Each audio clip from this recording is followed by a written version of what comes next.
अस्सलाम वालेकुम। अज तुहानूं मैं रंग बिरंगी सेवियां वाली खीर बनानी दसनी। सब तो पहले दुध चाहिए 2 किलो दुध। चावल अद्ध पा चावल होने चाहिए बस इन्ने गै।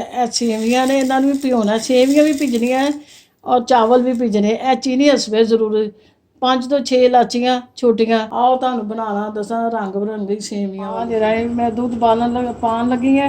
जिसमें दुध में उबाला आ जाए तो फिर चावल पाने ने।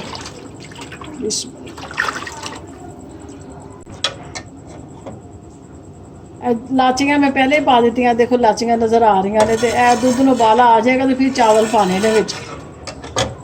बिस्मिल्लाहिर्रहमानिर्रहीम। देखो दुध में उबाल आ गया तो मैं चावल पान लगी है।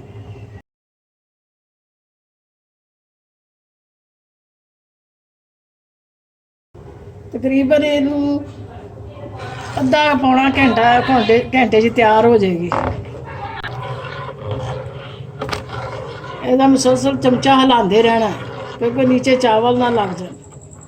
इनू तकरीबन 2 घंटे हो गए ने पकदे। बस हुण बिल्कुल तैयार हो चली। मैं चीनी पान लगी हाँ। बिस्मिल्लाहिर्रहमानिर्रहीम।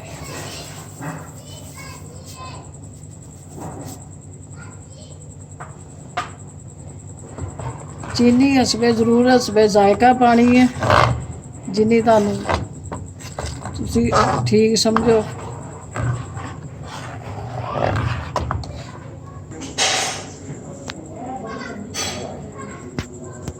सेवियां मैं भिगो के रखियां। बस थोड़ी देर बाद सेवियां पानियां। बिस्मिल्लाहिर्रहमानिर्रहीम। मैं हुण सेवियां पान लगी। बिस्मिल्लाहिर्रहमानिर्रहीम।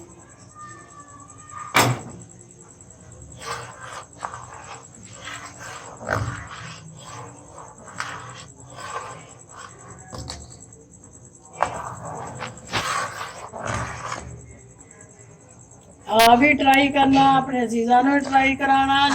जिन्हां बच्चियां दी नवीं शादी होई होवे वो जरूर ए बना के ते अपना ट्राई करन।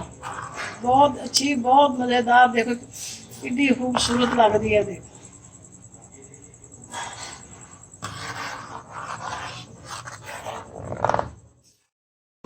देखो बिल्कुल तैयार हो गई। तो मैं ये खुश्क दुध पान लगी हाँ जिसे नीचे चूल्हा बंद कर दिता है।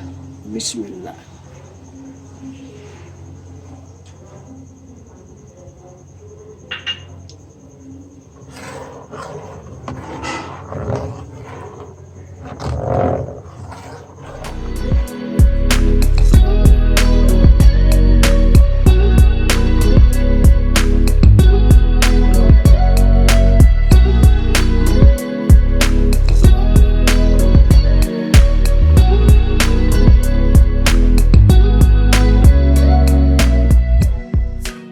देखो तैयार हो गई रंग बिरंगी सेवियां की खीर तैयार हो गई है।